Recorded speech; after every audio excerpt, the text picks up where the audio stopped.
오늘 두 번째 시간인데 오늘 강의 내용은 저 네 가지를 가지고 이제 좀 얘기를 할게요. 첫 번째는 뭐냐면 돈은 모이면 모일수록 위험하다라는 부분도 우리가 잠깐 좀 생각을 해볼 거고요. 그러면 그 모이면 모일수록 위험하다는 게 돈의 속성 중에 하나인데 그러기 위해서 돈을 어떻게 이제 구분해서 제가 쪼갠다는 표현을 하기도 하고 구분한다, 분리한다는 말도 하는데 그렇게 해서 돈을 잘 다루어 볼까? 그 얘기를 할 때 돈과 시간과 목적과 역할에 따라서 그렇게 해서 이제 한번 나누어 보는 건데 저게 어떤 건지 같이 한번 얘기를 해보도록 하겠습니다.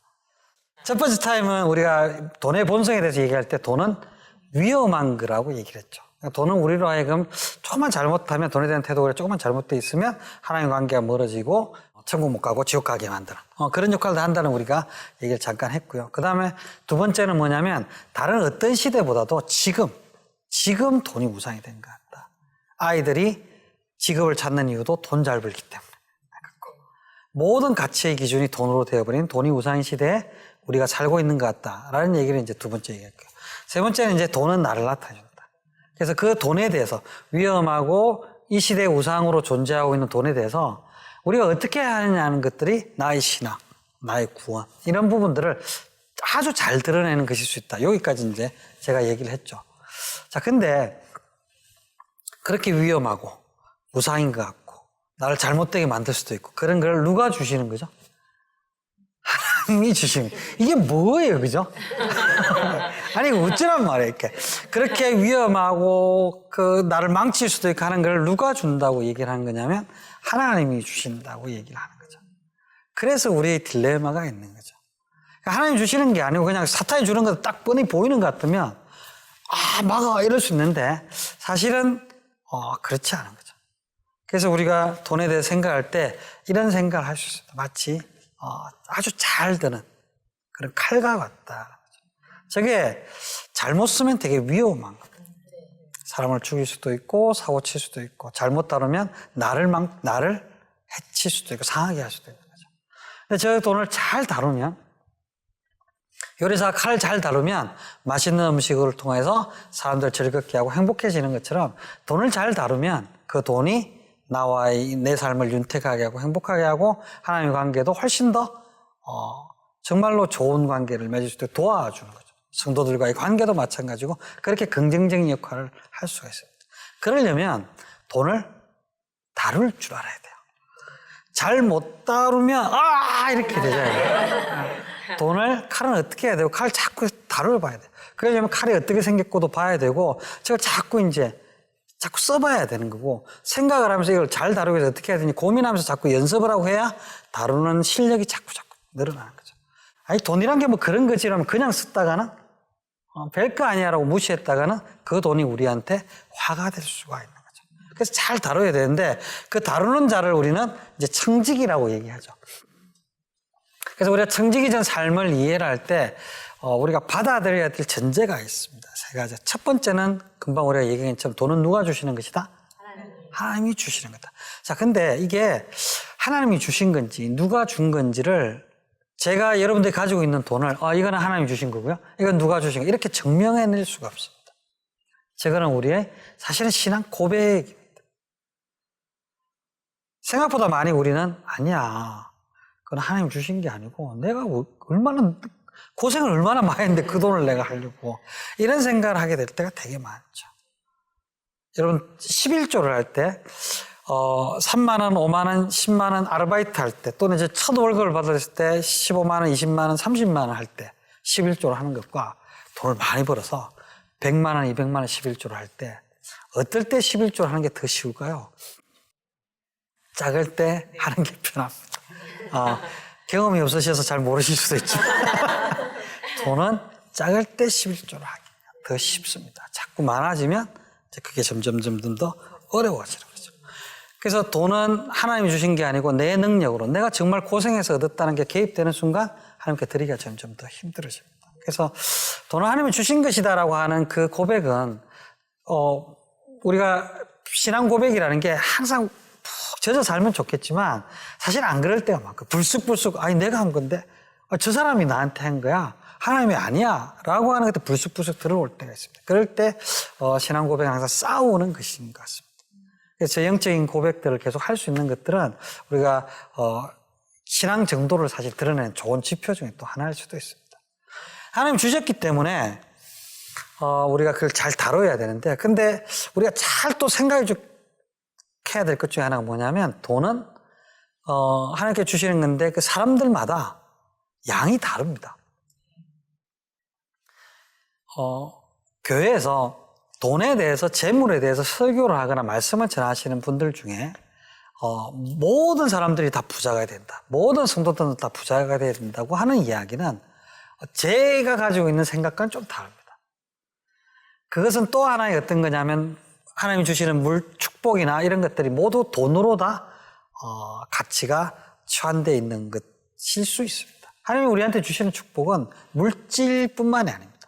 우리에게 좋은 명예를 주실 수도 있고, 좋은 가족, 그다음에 여러분들 하나의 일 속에서 느끼는 행복과 보람, 그러니까 되게 다양한 것들이 있는데, 교회 속에서 축복을 얘기할 때 물질만 가지고 얘기하는 것은 또 하나의 잘못된 우상을 섬기는 모습일 수 있습니다. 그래서 사람들마다 받는 달란트가 다릅니다. 어떤 사람은 1달란트 받고, 어떤 사람은 2달란트 받고, 어떤 사람은 5달란트를 받습니다. 나도 당연히 5달란트를 받아야 된다고 달라드는 거는 그건 조금 잘못 해석한 것이죠. 그러니까 하나님께 다른 것을 이미 우리에게 주실 수 있습니다. 그런 부분들에 대한 이해가 좀 필요한 것 같아요. 우리가 예수를 잘 믿는다고 해서, 신앙이 좋다고 해서 모두 다 빌 게이츠처럼 되는 건 아닙니다. 그렇게 될 필요도 없고, 하나님이 그렇게 해주실 이유도 사실은 없는 겁니다. 그래서 우리는 무엇을 가졌을까라는 부분들이 필요하고, 그 받은 만큼 그것에 대해서 적게 받았든 많이 받았든, 1달란트를 받았든 5달란트를 받았든 충성해야 되는 거죠. 그래서 받은 것이기 때문에 3번, 잘 관리하고 잘 다뤄야 한다. 그게 이제 우리가 같이 공유를 해야 될 겁니다. 하나님 주신 것이 아니다라고 생각하는 순간 청지기로서의 역할들을 안 하게 되고요. 그냥 내 것처럼 쓰게 됩니다.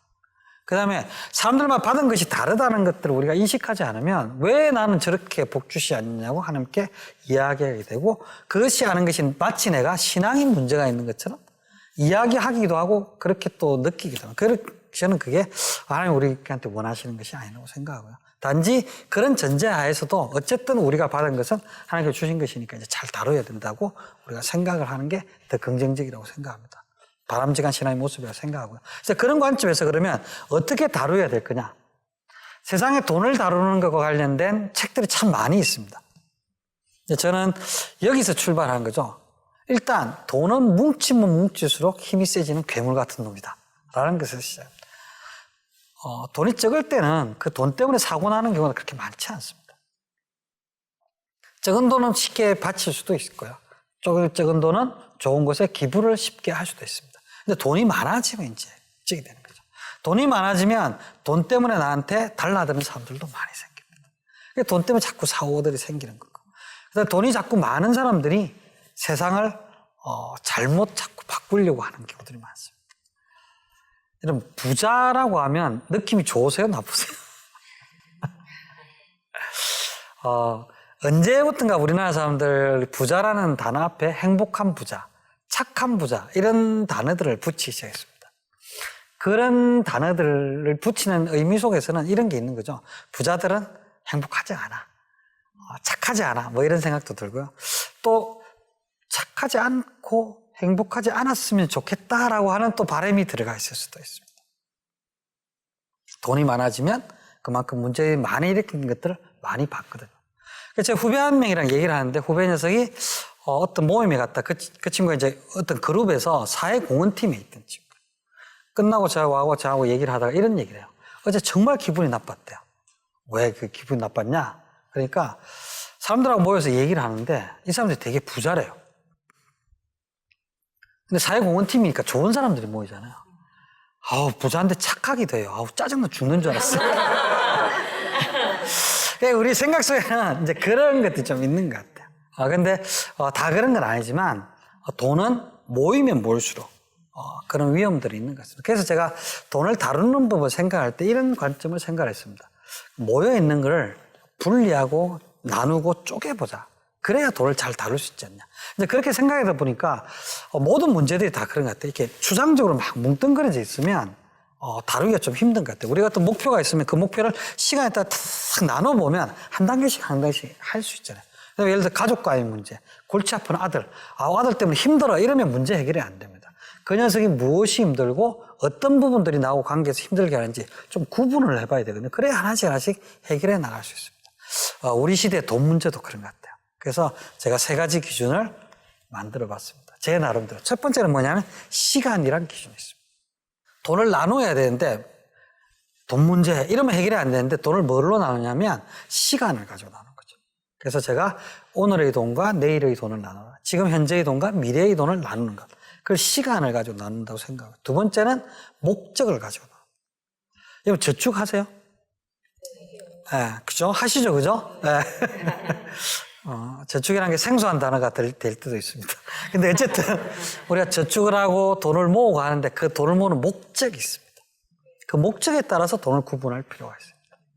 그 다음에 또 3번째는 역할을 가지고 나누는데 역할이라는 게 뭐냐면 내가 지금 돈을 쓸 때 보면 이 돈은 나를 즐겁게 할 돈, 이 돈은 아이 공부할 돈 이렇게 역할들을 나누어 주잖아요. 그걸 따라서 나누면 돈을 관리할 수 있게 됩니다. 여기까지 얘기하면 뭔 말인지 대충은 알겠는데 구체적으로는 잘 모르실 수 있는데 하나씩 우리 한번 얘기를 해보도록 하겠습니다. 첫 번째는 제가 시간을 가지고 나눠보세요 라고 얘기를 합니다. 시간을 가지고 나누는 게 뭐냐면 오늘의 돈과 내일의 돈을 나눠보자는 얘기인데 우리 라이프 사이클을 쭉 한번 그려보는 거죠. 몇 살까지 살 것 같으세요? 살아봐요. 아니 그냥 이제 예상을 몇 살까지 정도 살 것 같아요? 80? 어디 몸들이 안 좋으세요? 예전에는 80 살면 장수 오래 사신다고 얘기해요. 요즘 80까지 산다 그러면 몸이 별로 안 좋은 것 같아 이렇게 얘기해. 제가 농담 반 진담 반으로 얘기합니다. 제가 보니까 여기 계신 분들은 특별한 일이 없으면 과학적으로 예측하는 바에 의하면 특별한 일이 없으면 90세까지는 다 사실 거예요. 좋을 것 같으세요? 90세가 어떻게 될 것 같으세요? 재미없을 것 같아. 실제로 2000년대까지는 우리 사회에서 오래 산다는 건 무조건 축복이고 남들이 부러워하는 거였습니다. 근데 2000년대가 넘어오면서 어떻게 그렇게 오래 사는데 어떻게 힘들 것 같아, 싫어, 준비가 안 돼서 막 이런 생각들을 하게 됐습니다. 자, 그러면 그렇게 안 살기를 원하고 어떻게 우리가 어떤 액션을 해야 됩니까? 80전에 빨리 세상 떠나고 하나님 나라 가기 위해서 이런 뭔가를 해야 됩니까? 그건 아니잖아요. 주어진 인생을 잘 준비해야 되는 거죠. 그것을 마치 요셉이 흉년이 올 것을 대비한 것과 저는 비슷하다고 생각합니다. 이미 우리는 버는 시기가 있고요. 벌기를 멈추고 써야 되는 시기가 다가오고 있다는 것들을 조금만 생각하면 알 수 있습니다. 그래서 그걸 준비를 해야죠. 저 그림을 보면 몇 살까지 사는 걸로 되어 있습니까? 100살까지. 별로 행복하지 않을 수 있습니다. 그렇지만 우리는 그렇게 살게 될 가능성이 아주 많습니다. 그러면 그 시대에 우리가 각각의 시대에 지금부터 5년 뒤, 10년 뒤, 20년 뒤, 30년 뒤에 무엇을 하고 있을지를 쭉 그려봐야 됩니다. 그려보고 지금 현재 쓸 돈과 그 미래에 쓸 돈들을 쭉 나누어 봐야 됩니다. 그것이 돈을 관리하는 첫 번째 방법입니다. 자, 예를 들어서 우리가 오늘만 생각하고 사는 삶이 있어요. 그걸 제가 푸어 체인이라는 표현을 쓰는데 한번 생각을 해보세요. 결혼을 할 때, 그러니까 제가 결혼을 할 때보다 요즘 친구들을 보면 훨씬 신혼여행도 멀리 오래 가요. 예전보다 살기 좋아졌으니까. 그렇죠.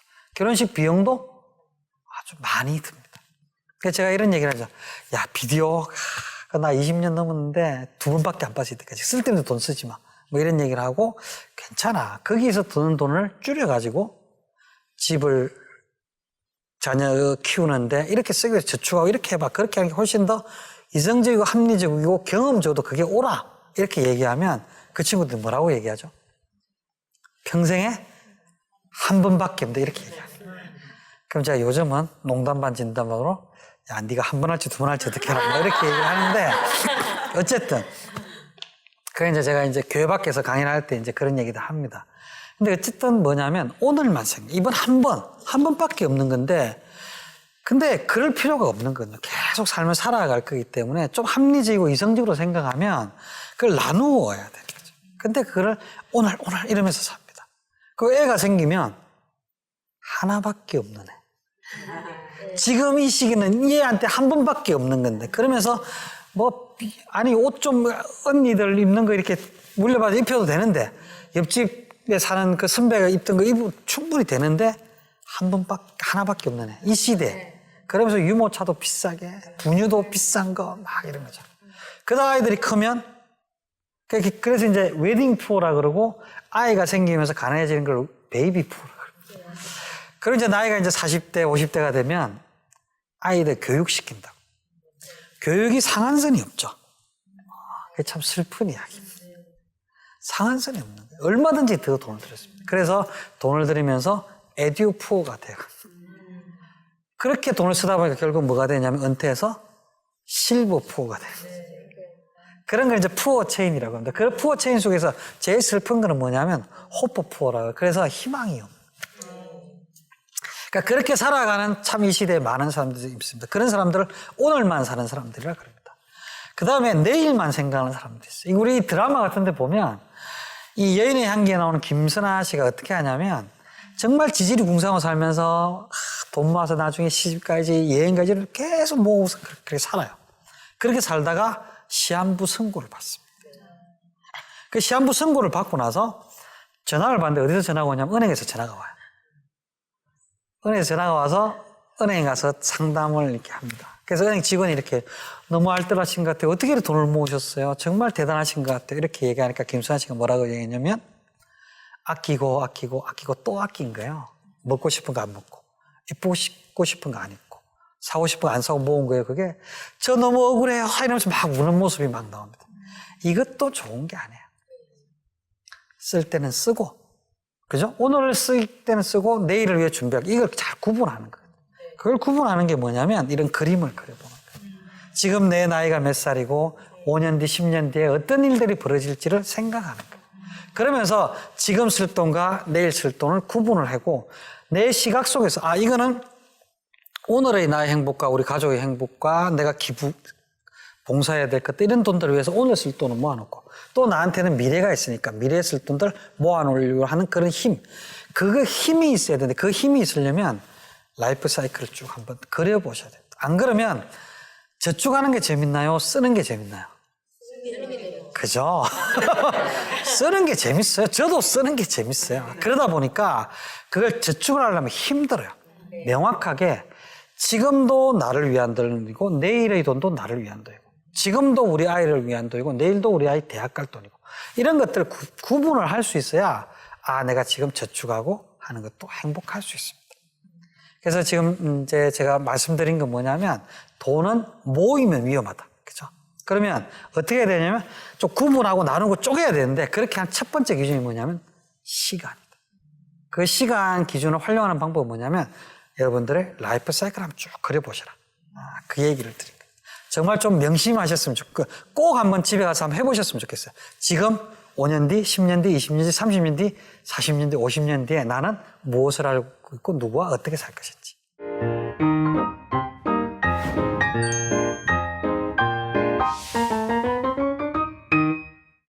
처음에 시간을 가지고 나눈다는 얘기를 했고요. 이제 두 번째는 뭐냐면 목적을 가지고 나누는 거죠. 토끼와 거북이 얘기 아시죠? 그죠? 네. 토끼와 거북이가 경주에서 누가 이겼죠? 거북이가 이겼습니다. 보셨습니까? 우리는 안 봤지만 거북이가 이겼다는 걸 다 압니다. 토끼와 거북이가 경주를 해서 왜 거북이가 이길 수 있었을까요? 꾸준히 했기 때문에. 예. 그런데 저는 이 얘기를 보면서 이런 생각을 해봅니다. 왜 토끼는 목적지에 가서 자면 되는데 저기에서 잤을까? 이런 얘기를 하죠. 그런 얘기를 하면서 질문했을 때 저는 이런 질문합니다. 이런 답을 하는데 아마 어디로 가서 명확하게 타깃이어진지를 생각을 안 했기 때문에 그런 것 같다. 거기 가서 자면 되는데. 자, 거북이는 여러분 보시면 지금 땀을 뻘뻘 흘리고 있는 게 보이세요? 토끼 앞을 지날 때 거북이 심정이 어땠을까? 이런 생각 해보신 적 있어요? 땀을 뻘뻘 흘리면서 저 토끼 앞을 지나가면서 거북이 마음은 아마 첫 번째 조마조마. 그죠? 깨지 마. 너 깨면 안 돼. 막 이런 생각을 했을 거고, 두 번째는 뭐냐면 좋겠다. 쉬고 싶고. 막 이런 생각이 들었을 거예요. 근데 끝까지 가는 거죠. 왜? 경주가 어디에 가면 끝이 난다는 걸 명확하게 알고 있고 그걸 가야 되기 때문에. 그래서 저는 토끼와 거북이의 경주에서 거북이가 이긴 이유를 목적에 대한 인식 때문에 그렇다고 얘기를 합니다. 토끼는 목표를 잃어버렸고 왜 자기가 경주를 하고 있는지를 잃어버렸고 그러니까 저기서 자고 있는 거예요. 거북이는 목적이 무엇인지 명확하게 알았기 때문에 끝까지 갔다. 이런 얘기를 하는데 여러분 저축을 하기가 쉬우세요? 어려우세요? 저축을 하기가 어려운데 그게 왜 그러냐면 목적이 없기 때문에 그런 경우가 많습니다. 다 저축들 하고 계시죠? 왜 저축을 하는지 뚜렷한 이유와 목적이 있으세요? 노후 대책. 네, 노후 대책 정말 좋은 거. 또 통장들이 아마 있으실 겁니다. 집에 가면 적금 통장도 있고 펀드 통장도 있고 은퇴 자금을 위한 뭐 노후 준비 연금 통장도 있고 여러 가지 통장이 있는데 그 통장들마다 왜 내가 이걸 하는지 뚜렷한 목표가 있는 게 되게 중요합니다. 예를 들어서 이것처럼 통장에다가 이렇게 적어 놓는 거죠. 뭐라고 적혀 있죠? 결혼 20주년 기념일 뭐 이런 식으로 적어 놓는 겁니다. 자, 자녀 교육비가 있을 거고요. 그 다음에 집을 이사를 해야 될 이사 비용이 있을 거고 전세 자금 있을 수 있고 그 다음에 또 차를 바꾸셔야 되면 차를 바꾸고 싶다면 차를 바꾸는 비용이 다양한 것들인데 그 다양한 이유들마다 저축을 할 때 그 통장에다가 목표를 적어 놓는 거죠. 연예인들 중에 TV에 나와서 재테크, 알뜰살뜰 이렇게 나오는 사람들 중에 예전에는 김생민 씨가 나오는데 김생민 씨는 이제 쓰는 것에 대한 이야기를 많이 하죠. 근데 그 전에 여러분들 잠깐 생각해 보시면 재테크를 잘해서 부자가 된 연예인들 나오는 사람들이 공통점이 하나가 있습니다. 그게 뭐냐면 통장 개수가 많아요. 통장 개수가 많아요. 그 통장 개수가 왜 많냐면 그 통장마다 왜 저축하는지 이유들이 있는 거죠. 여러분들 100만 원짜리 하나를 저축하는 것보다 이유에 따라서 10만 원짜리 10개를 저축하는 게 훨씬 더 저축을 하기가 쉽고요. 그 다음에 어떤 문제가 생겼을 때 대처할 수도 있습니다. 그 목표가 있으면 누가 와서 돈 좀 빌려줘 해도 덜 빌려주게 되고요. 뭘 쓸 일이 있어도 안 쓰게 되는 거죠. 그래서 그 목표가 되게 중요한데 조금 더 구체적으로 얘기를 좀 해드릴게요. 29% 대 67%가 저기 있는데 저게 무슨 얘기일까요? 27%는 무슨 얘기냐면 저축을 했는데 3년 정도 저축을 했을 때 적금 만기에 찾는 비율. 67%는 1년짜리 적금 찾는 비율이에요. 생각보다 낮죠, 그죠? 우리가 저축을 많이 시작하는데 저게 이제 FB센터라는 곳에 있는 통계, 좀 오래된 통계긴 한데 요즘 통계를 제가 찾아볼 수가 없어서 뭐 비슷한 느낌들이기 때문에 같이 얘기도 될 것 같아요. 처음에 내가 적금을 넣어서 1년 만기에 찾는 비율이 한 70% 정도밖에 안 되고 3년짜리 적금을 넣으면 그 만기까지 찾는 비율이 한 3분의 1 정도밖에 안 된다는 거죠. 왜 그러냐면 중간중간에 돈 쓸 일이 너무 많은 거죠. 저축하는 게 재미가 없는 거예요. 정확한 목표가 없다 보니까 조금 쓸 일이 생기면 그냥 깨서 또 쓰는 거죠. 그러다 보니까 저렇게 낮은 겁니다. 그래서 또 하나 얘기를 해볼게요. 매월 10만 원씩 3년 동안 펀드에 투자를 했어요. 그러면 3년 동안 얼마죠? 360만 원입니다. 그죠? 우리 산수 잘 할 수 있어요. 50% 수익이 났어요. 180만 원 수익이 났습니다. 그러면 더하면 540만 원입니다. A라는 사람은 왜 저 펀드를 저축을 했냐면 저 돈을 모아서 가족들하고 해외여행을 가려고. 그래서 이제 펀드 투자를 쫙 시작했어요. B라는 사람은 왜 저 펀드 투자를 했냐면 아는 친구가 증권회사인데 펀드 투자 좀 잘하고 그렇게 얘기를 해서 아무 생각 없이 10만 원씩 3년 동안 투자를 했습니다. 근데 두 사람 다 50% 수익이 났어요. 와, 지금 50% 수익 나면 대박이죠. 근데 A라는 사람은 3년 정도 넣어서 이제 여행 갈 때가 됐어요. 어떻게 할까요, 이 사람은? 동남아로 여행 가려고 모았는데 돈이 좀 더 생겼잖아요. 야, 하와이로 갈까? 뭐 이런 고민을 할 수도 있고 또 내지는 360만 원은 여행 가는 데서 나머지 180만 원 다음 여행 또 써야지. 뭐 이런 기분 좋은 행복한 생각을 계속 할 수도 있습니다. 근데 B라는 사람은 어떤 생각이 들까요? 10만 원씩 넣어서 지금 360만 넣었는데 50% 수익이 나서 540만 원이 됐어요. 아이고, 멍청한 놈아, 그걸 10만 원만 넣어가지고. 지금 이 시대, 그걸 20만 원, 30만 원, 100만 원 넣었으면 그게 얼마나 수익이 났을 건데, 그게 10만 원만 넣었냐. 그러면서 투자를 더 하기 시작하죠. 어떻게 되죠? 까먹기 시작합니다. 여러분, 이게 제가 우습게 만든 얘기가 아니고 아주 반복되는 개미들의 일상입니다. 그죠? 참 이상한 게 대부분의 사람들은 가격이 쌀 때 무언가를 막 사러 달라듭니다. 그죠? 그리고 가격이 오르면 안 사죠. 정반대 현상이 어디서 생기냐면 주식시장과 펀드시장, 투자시장에는 그렇게 생깁니다. 막 오르면 사람들이 막 살려고 달라들어요. 그러다 떨어지면 어떻게 되죠? 내가 평생에 다시는 이 짓을 하나 봐. 이러면서 그 이상한 일이 벌어지는 게 펀드 시장인데 이런 거죠. 그래서 그 목표가 달성이 됐을 때도 목적이 있으면 행복할 수 있습니다. 목적이 없으면 더 욕심만 생기고 불행합니다. 그 맨 밑에 뭐라고 되어 있죠? 돈이 모이면 생기는. 여러분, 돈이 모이면 어떤 일이 생기죠? 자, 제가 저축을 시작을 했어요. 그 저축에서 돈이 조금씩 막 모입니다. 그럼 차 시동을 탁 걸어요. 그럼 차 시동 소리가 크게 들리기 시작합니다. 돈이 없을 때는 별 상관이 없습니다. 근데 돈이 모였다는 게 내 머리에 인식되는 순간 차 시동 소리가 크게 들리기 시작합니다. 집에 냉장고 소리가 시끄럽게 들립니다. 세탁기 소리가 왜 이러지? 견딜 수가 없는 소리가 들립니다. 그래서 돈이 없을 때는 아내가 와서 세탁기 소리가 시끄럽고 뭐 냉장고에서 시끄럽다 그러면 왜 어쩌라고 좀 참아봐 뭐 이렇게 얘기하잖아요. 돈이 좀 생기면 얼마면 되는데 이렇게. 김연아 선수를 참 좋아하시죠, 그죠? 김연아 선수가 하는 갈라쇼를 TV를 통해서 보는데 그 멋진 갈라쇼를 저쪽은 TV로 본다는 게 김연아 선수한테 막 미안하게 느껴지고 그런 일들이 돈이 있으면 생깁니다. 어떻게 알았는지 모르는데 누군가 찾아옵니다. 승진아, 내가 300만 원 필요한데 500만 원 필요한데 어떻게 내 통장에 들어있는 돈 그 액수를 그렇게 잘 알았는지 그 정도 돈이 필요하다고 찾아옵니다. 그래서 돈이 나가게 되는 거죠. 근데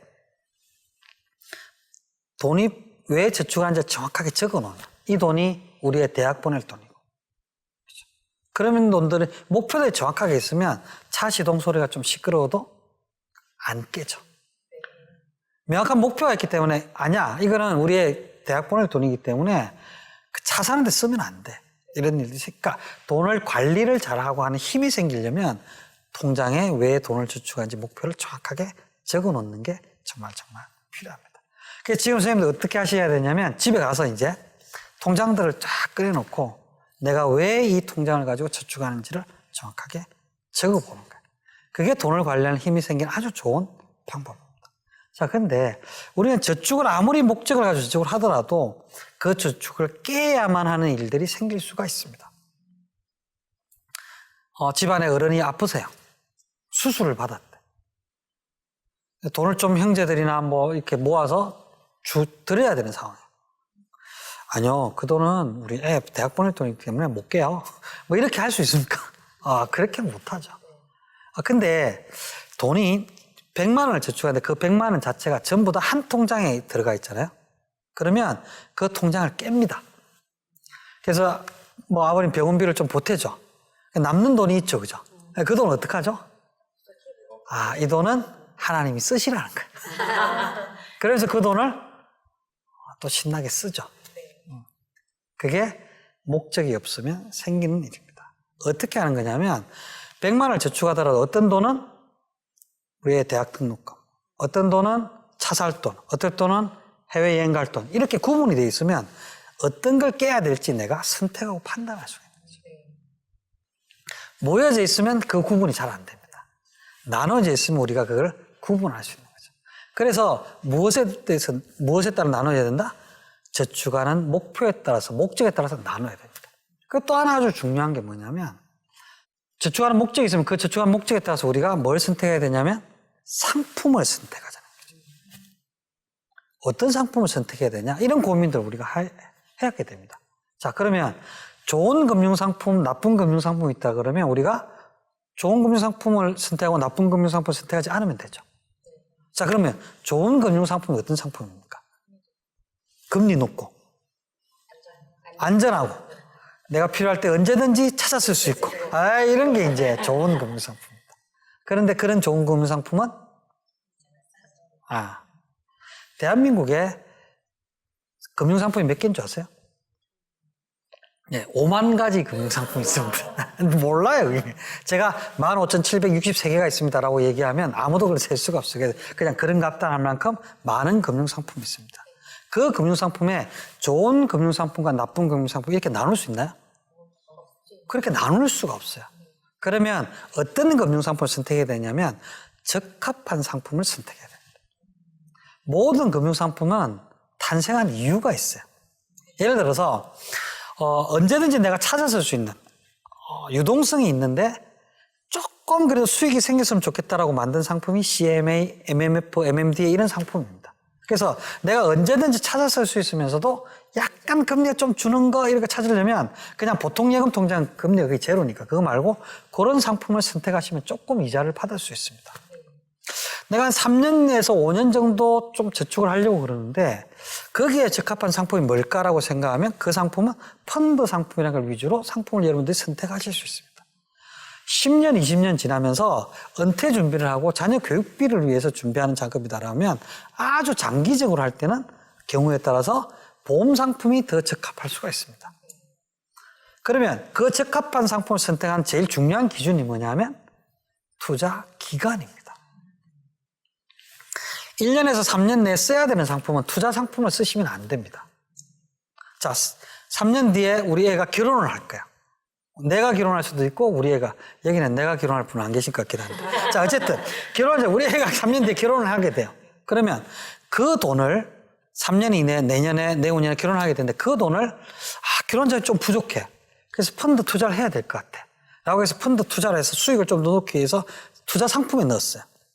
그럼 어떤 일이 생길 수 있냐면 계속 결혼을 못 할 수 있어요.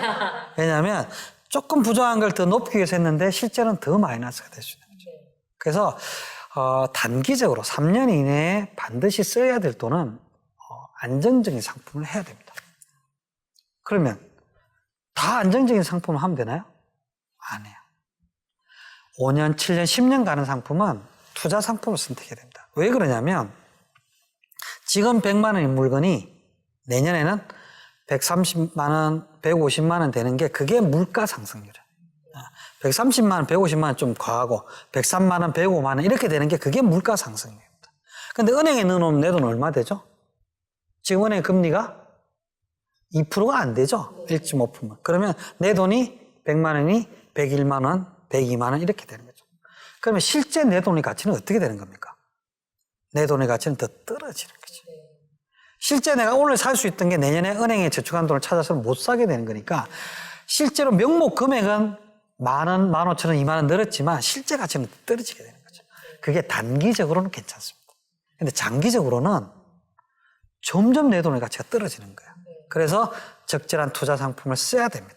근데 투자 상품 왜 투자를 못 하냐면 위험하기 때문에 그렇죠. 근데 이제 주식시장이 3년 정도는 한 사이클을 돌기 때문에 조금만 알고 분산해서 투자하면 마이너스를 안 볼, 손해를 안 볼 가능성이 되게 커지더라는 게 되게 이제 경험적인 사실이거든요. 그러다 보니까 3년, 5년, 7년 되는 건 좀 투자 상품을 해야 되는 겁니다. 근데 그걸 결정하는 게 뭐냐면 투자 기간이잖아요. 근데 투자 기간은 뭐에 따라서 결정되냐면 왜 이 저축을 하느냐에 따라서 결정되는 거죠. 그래서 100만 원을 저축할 때 어떤 돈은 1년짜리, 3년짜리에 적금을 넣으셔야 되는 거고요. 어떤 거는 5년, 7년, 10년이면 펀드 상품이나 이런 데 넣어야 되는 거죠. 그 금융 상품을 선택하기 위해서는 기간이 정해져야 되고 그 기간이 정해지려면 여러분들이 왜 이 저축을 하는지 목적이 정해져야 되는 거죠. 그래야 적합한 금융 상품을 선택할 수 있고 내 돈을 적절하게 다 불려나갈 수 있기 때문에 그렇습니다. 그래서 목적이라는 건 되게 중요한 겁니다. 그래서 돈을 저축할 때. 그래서 이제 집에 가서 꼭 한번 저축을 하고. 근데 이제 검토를 한번 해보시는 거죠. 되게 오래된 기간을 저축을 해야 되는 건데 은행 상품에 있다. 그러면 이제 좀 전문가하고 좀 상담을 해보실 필요가 있습니다. 그래야 내 돈을 적절하게 포트폴리오에 맞게 운영을 하실 수 있는 거죠. 그래서 이게 뭐냐면 목적에 따라서 내 돈을 나누는 겁니다. 그러니까 첫 번째 시간에 따라 나누는 거 얘기했죠. 그래서 오늘 쓸 돈, 내일 쓸 돈 나누는데 내일 쓸 돈은 잘 저축을 하고 불려나가야 되는데 그걸 할 때 필요한 게 목적이다. 제가 이 말씀을 드린 겁니다. 그러면 지금 쓰는 돈도 나눠야 되잖아요. 그러니까 이거는 제가 다음 시간에 훨씬 더 좀 더 자세하게 좀 얘기를 하려고 하는데, 자, 예산을 수립해서 왜 내가 이 돈을 어디에 쓸 건지를 구분하는 게 역할에 따라 나누는 겁니다. 여러분 예산이 있으세요? 예산? 예산 수립하세요? 오, 예산 수립하시는 분도 있고 예산 수립 안 하시는 분 한번 손 들어보실래요? 괜찮아요. 예산을 수립 안 하시는 분이 정상이라니까요. 자, 다시 한번. 그럼 예산 수립하시는 분들. 예. 매월 수립하세요? 예, 매월 예산 수립. 다른 분들은 그냥 안 하신다고 생각하면 됩니까? 예. 정상, 비정상 이런 거. 항상 비정상이 나쁜 건 아닙니다. 그런데 자, 예산을 수립하는 거는 어떤 거냐면 내가 돈을 쓰고 싶은 대로 돈을 쓰는 거예요. 근데 여러분들 돈 쓸 때마다 항상 돈이 부족하세요? 돈이 항상 남으세요? 부족하죠. 근데 한번 생각해 보세요. 우리나라에서 매년 예산을 수립하죠. 근데 예산을 문재인 대통령이 이제 예산 수립 안 합니다. 이렇게 얘기하는 거예요. 그럼 내년에 어떤 일이 벌어질까요?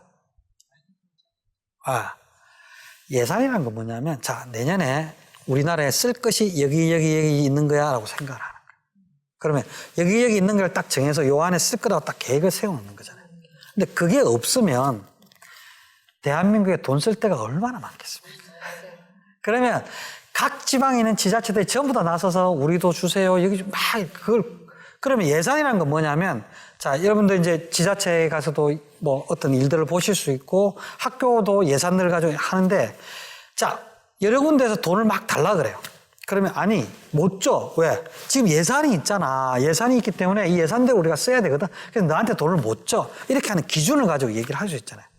근데 그 기준이 없으면 여기저기서 돈을 달라 그러니까 너무 돈이 부족한 것들 그 속에 허덕이면서 또 기준도 없으니까 매번마다 고민을 많이 해야 되죠. 야, 씨, 이거 줘야 돼 말아야 어떻게 해야 돼? 막 이런 고민들을 하게 되는 거죠. 예산이 없는 우리의 삶도 사실은 비슷합니다. 우리는 돈 쓰고 싶은 데가 너무 많죠. 우리가 아까 오늘만 사는 삶을 얘기하면서 그게 나쁩니까? 우리한테 잘해주는 게? 결혼할 때 좀 한 번밖에 없는 게 조금 화려하게 하는 그게 뭐 너무 나쁜 짓이요? 지옥까지 죄예요, 그게? 그러니까 아니잖아요. 그렇게 하고 싶은 것들이 우리한테는 많이 있는 거죠. 그게 되게 자연스러운 겁니다.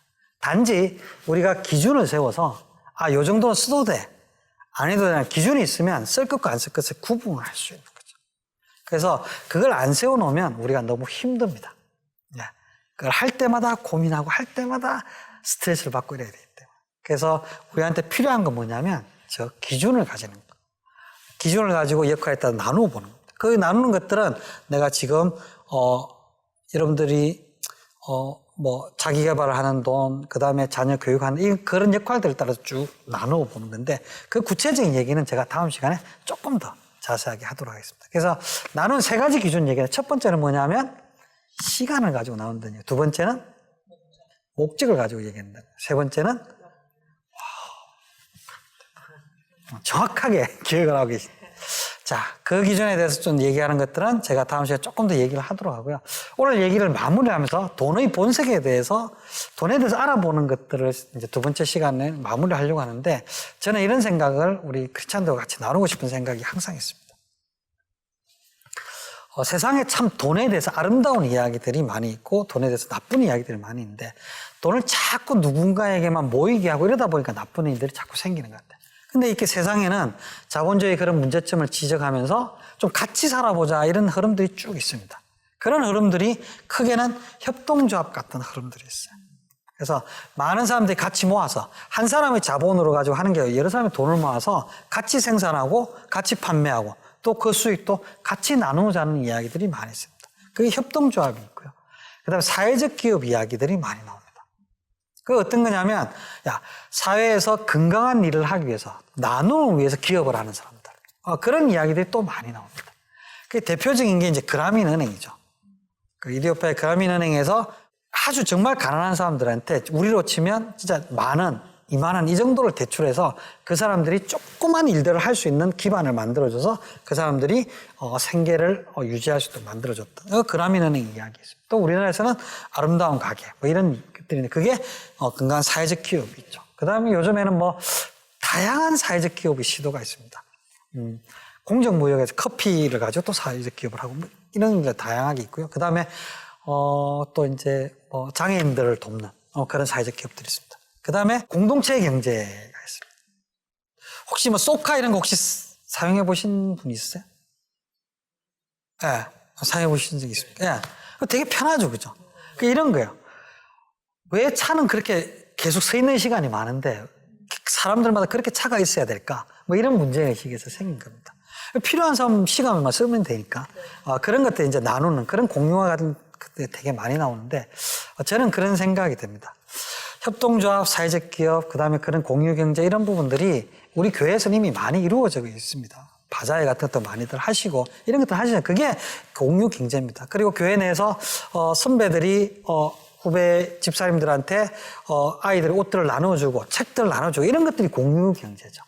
그런 것들이 세상을 건강하게 할 뿐만 아니라 우리가 함께 있는 성도들의 영적인 상태도 다 도와줄 수 있는 되게 좋은 일들이고 대한민국을 되게 건강하게 만드는 그런 좋은 일들이라고 생각하고요. 저는 이제 돈의 영역에서 영적인 전쟁이 이루어지고 있다고 생각하는데 그 영적인 전쟁을 하는 되게 좋은 방법들이 이런 것들을 하는 것 같아요. 그래서 저는 우리 크리스찬들 사이에서 저는 거룩한 흐름들이 많이 일어났으면 좋겠다는 얘기를 많이 하고요. 특히 청년들한테 얘기할 때는 너네들 그런 거 좀 해. 꿈을 가지고 할 수 있는 걸 도와줄 수 있는 어른들은 생각보다 많은 것 같다. 그런데 큰 꿈을 가지고 그게 그냥 일반적인 세상에서 얘기하는 거룩한 뭐 멋진 꿈 이런 게 아니고 예수 믿는 사람으로서의 거룩한 꿈 이런 것도 한번 가져봤으면 좋겠다. 이런 얘기들 많이 하는데 혹시 주변에 그런 사람들이 있으면 우리가 도와줬으면 좋겠어요. 그런 사람들 물건을 사주고 격려해주고 그러면 대한민국에서 또 우리 크리스찬들이 진짜 좀 선한 일들을 하는 영적인 싸움을 그렇게 멋지게 돈의 영역에서 할 수 있지 않을까 이런 생각들을 해보고요. 그런 생각들을 하시면서 여러분들 주변을 돌아보시면서 좀 후배들을 많이 도와주고 할 수 있는 역할들을 좀 해주셨으면 좋겠다라는 생각이 들었습니다. 자, 오늘 돈을 다루는 3가지 방법 얘기를 드렸고요. 마지막으로 돈을 긍정적으로 거룩하게 쓰는 모습들에 대해서 얘기를 드렸는데 오늘 이야기가 여러분들 지난 시간에 제가 말씀드린 것처럼 돈에 대한 좋은 이야기를 쓰시는데 좀 도움이 되셨으면 좋겠습니다. 오늘 2번째 시간 여기까지 하겠습니다. 감사합니다.